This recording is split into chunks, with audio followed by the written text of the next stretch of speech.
Oh, well, it's not good.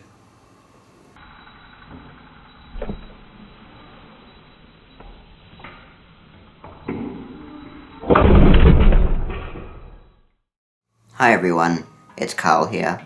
I'm actually feeling a bit more positive today because we're finally moving out of some of the really strict coronavirus related restrictions in Melbourne. So if you're not from Melbourne and you're not really aware, we've been under a really strict lockdown, which has meant that we have to stay within a 5 kilometre kind of radius of where we live, which means we can't go to the shops which are far away, can't access restaurants, can't go to parks, that type of thing. And in addition to that, lots of these restaurants and shops and all of that have been shut anyway and are takeaway only and click and collect and that type of thing anyway. But not being able to travel 5Ks or more than 5Ks away has been pretty tough. But the good news is that's slowly changing, so that's positive. There'll be some gradual changes over the next few weeks, and hopefully we get to have a bit more freedom as the coronavirus cases stay low. But what I was thinking about how good it's actually been having support workers in my life at this point in time, because they've actually been really good at breaking up some of the monotony in terms of the coronavirus related lockdown at the moment. So I thought I could talk about some of the benefits of having support workers during the Melbourne coronavirus lockdown.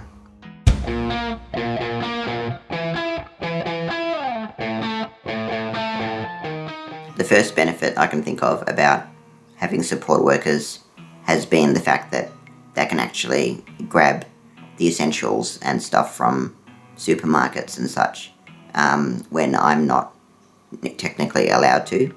So during the restrictions, we've only been able to leave the house once per day, and that had been for exercise or for a walk.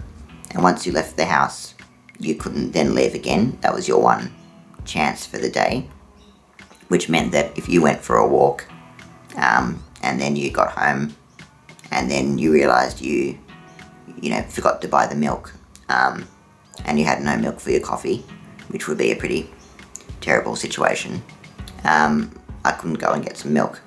But having support workers come to my house, I can get them to grab some on the way, and I can kind of cheat the system and get my milk for the coffee, which is, as I said, pretty important.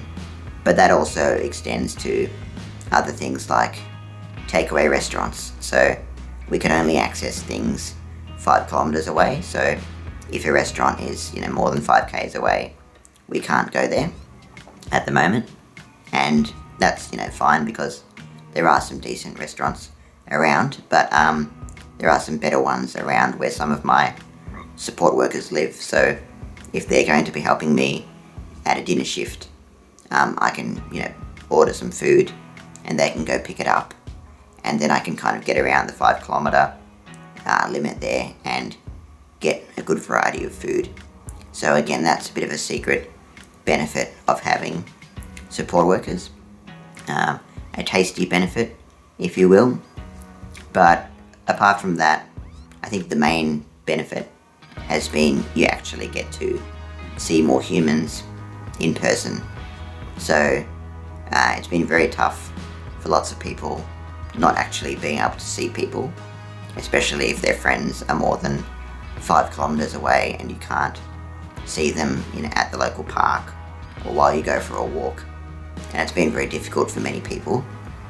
And I've been pretty lucky in that respect, because lots of my support workers are, great people, and it's good just to catch up with them and talk about them and hear how they're going in their lives. And that kind of social support has been really beneficial in helping get through the tough lockdown that we're in.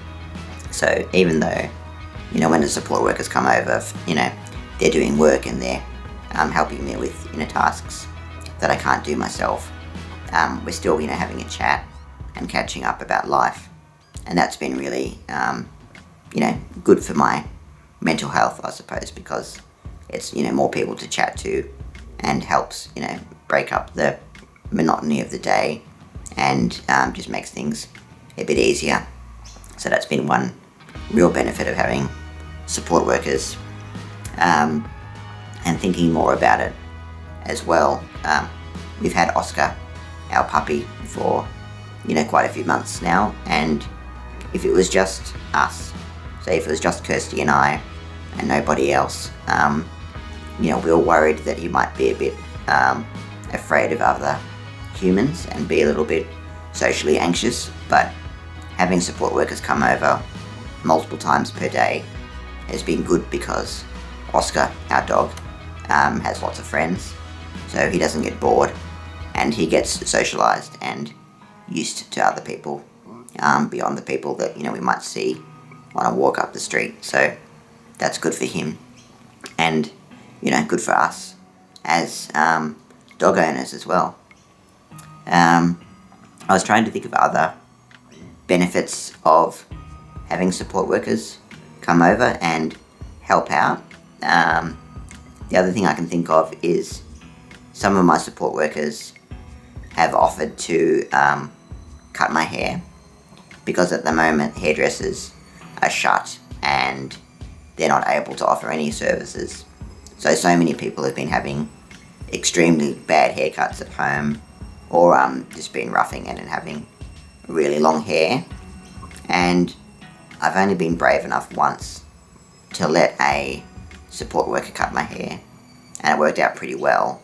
But they've been away for a while, or they've been at university placement for a while, and they haven't been able to see me.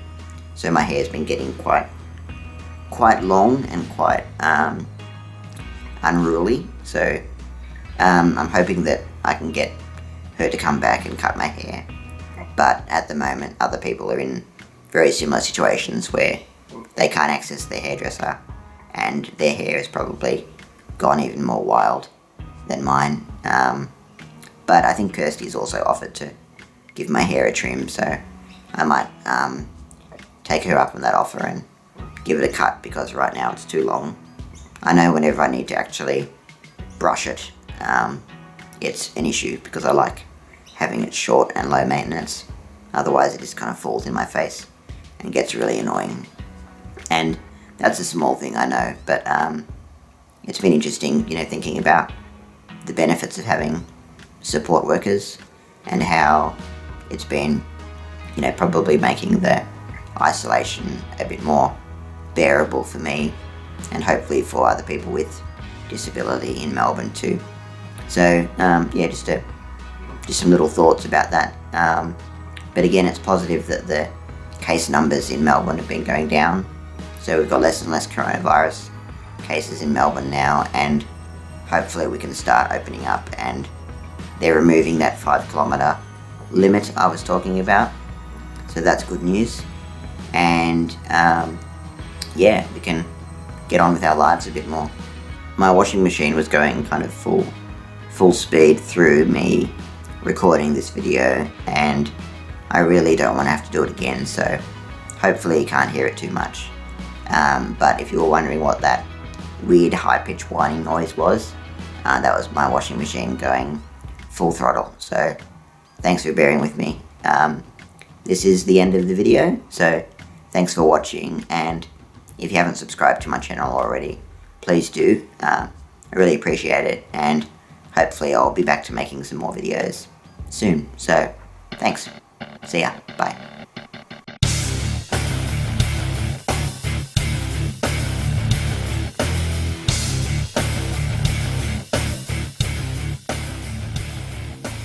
What is it? Oh. The camera. Oh no.